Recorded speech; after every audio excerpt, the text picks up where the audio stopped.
Hey everyone, it's Coach Michelle from Straight Up Strong, and today I want to talk to you about lunging.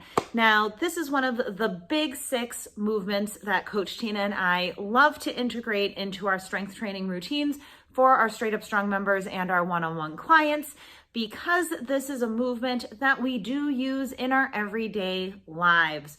It is a unilateral movement, which means it is one-sided. So we can think about when we do shoulder presses with a single arm, that's a unilateral movement. 2 arms is bilateral. So a squat is a bilateral movement. A lunge is a unilateral movement. And if we take a pause to think about when we're walking, when we're running, when we are coming down to help tie our own shoes or maybe our kids' shoes or our parents' shoes, we are most likely in a lunge position. I love unilateral movements to practice and to integrate into strength training sessions because they help us balance out potential muscle imbalances that we have. If we think about, we all have a more dominant side that tends to be more strong than the other side. We also have more flexibility typically in one side than the other side. This is totally typical for human beings. So when we think about a unilateral movement, we're helping to balance out some muscle imbalances, and also it helps us work on our core stability and just moving through the world, because especially in our lower body, when we're walking, we are mostly in a unilateral pattern. It's very rare that we're moving with our feet right next to one another, parallel to one another, like a bunny hop, right? So I'm going to show you some tips to get you started, especially for beginners.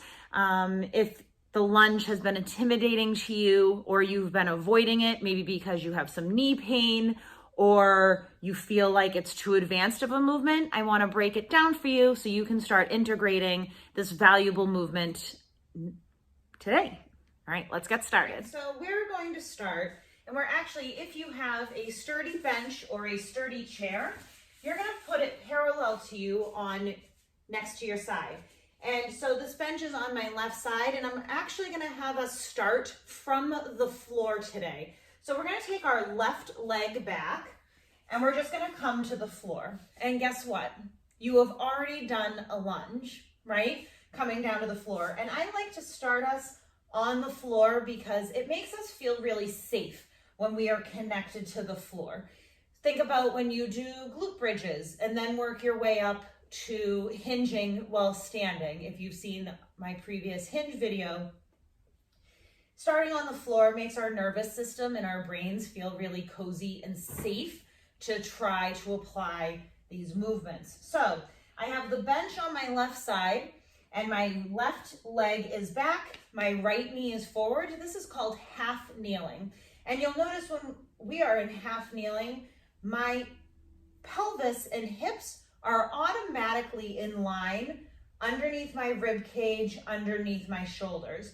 So we have this nice tall line of our spine from head to tailbone. And then I have these nice right angles with my legs.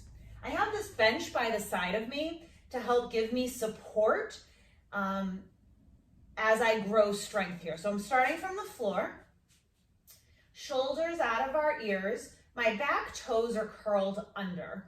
Now this is because this is going to help us to get up off the floor. When they're not curled under, it's really hard to get into that position.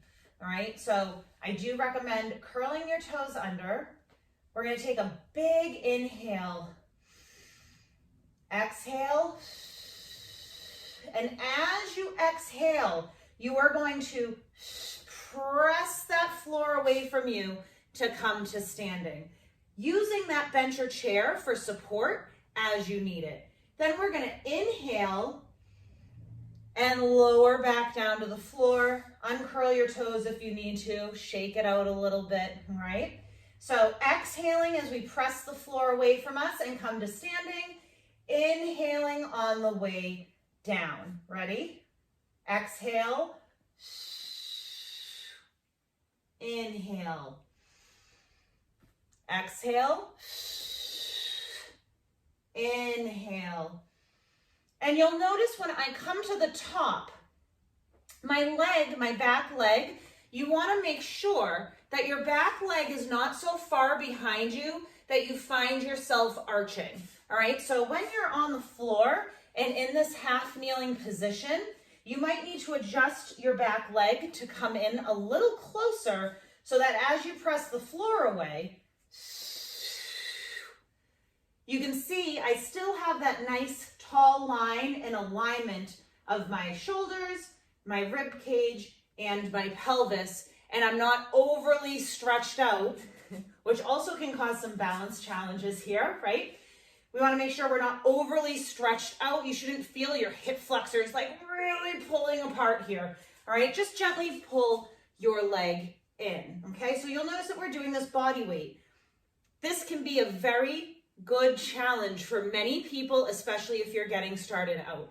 So once you feel more comfortable with this idea of exhaling, coming to standing, inhaling on our way down, make sure you do on both sides. Then I'm going to walk you through some variations that you can work your way up to, okay? Again, feel free to always have a bench or a chair, especially something that is like waist height near you, or a wall to give you some extra stability, okay? So the next variation that I recommend folks working through is called a split squat.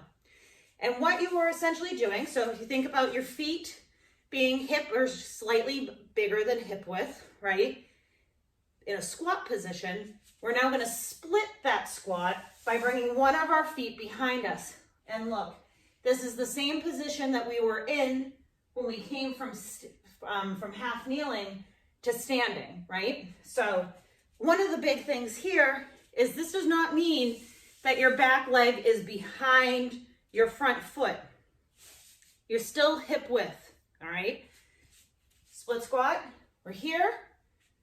Dropping it, inhale, drop it down. Exhale, come to standing.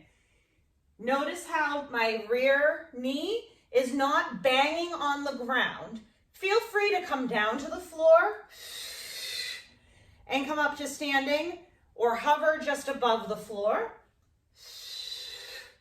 Or as you're learning and gaining practice and gaining strength and mobility, you might come down a little less than a full lunge down, okay? So you might play around with the range of motion, and as you get stronger and as you get more mobile, your range of motion is likely to increase, all right? So you would do the number of reps on each leg, then whatever the rest of your exercises were in that particular workout. The next lunge variation that we're going to practice is the reverse lunge.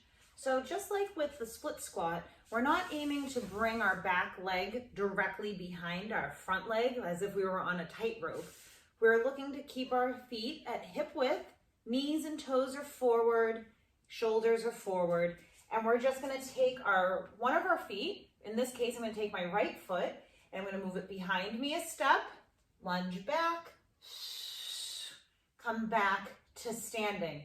Now this variation is more challenging for many folks as we're practicing lunges because we are removing a point of stability as we bring our foot up off the floor and back, and then again up off the floor and back. Whereas in the split squat, we are keeping that constant contact with both of our feet and the floor. So practice this. You do your number of reps on one side, coming back, and then you do them on the other side.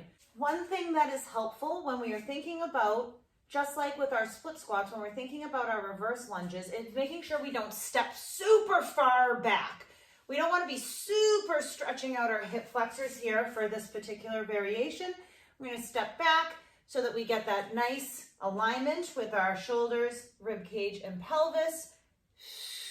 And as we come back, we can keep that soft bend in our back leg. If we're overstretching, that's going to likely cause that overarch in our back, which can then cause some discomfort.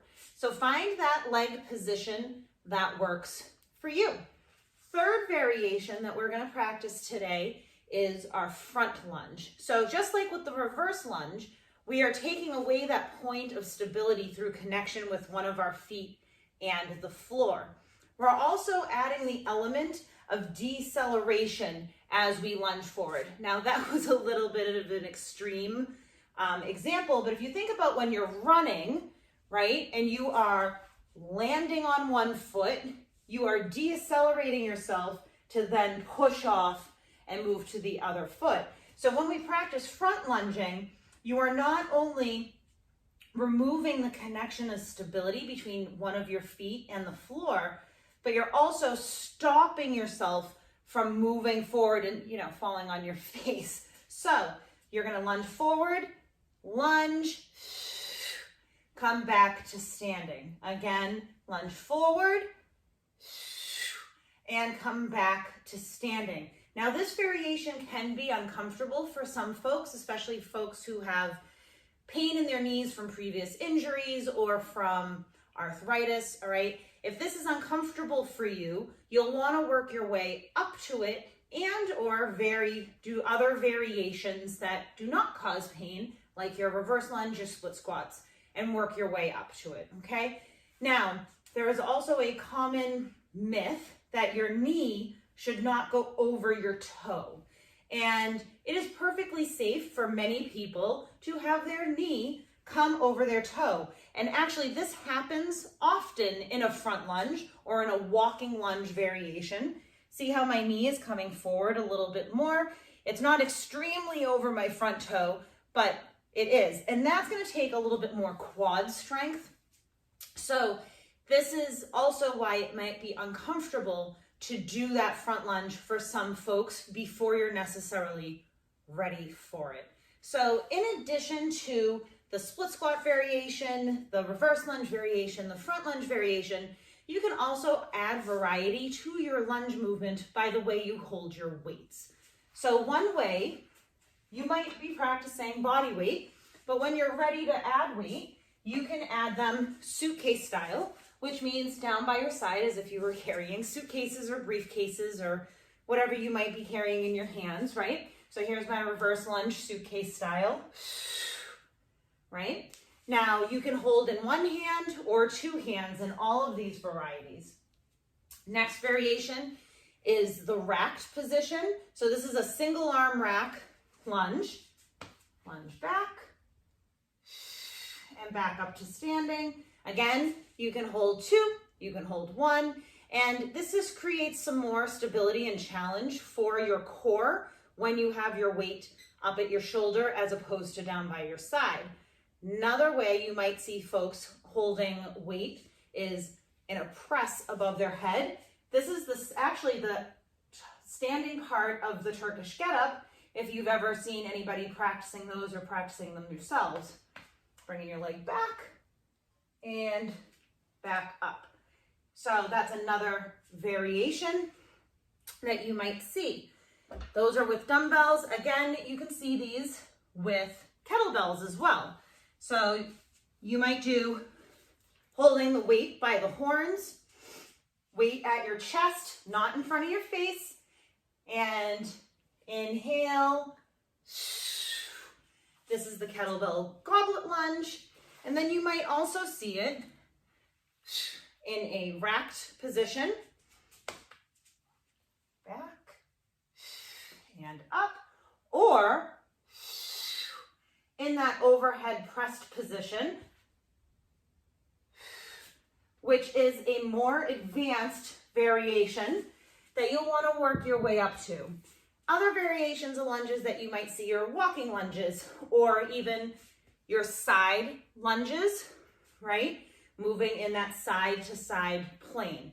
What I love about lunges, besides them being so useful and integrated into our everyday lives, is that there are so many different varieties to practice them that it's really hard to get bored. So some folks think, but all you do is squat and lunge and hinge and push and press and carry. Well, yeah, but there's so many different varieties of those big six movements that you can integrate into your training program. So I hope that these were useful for you.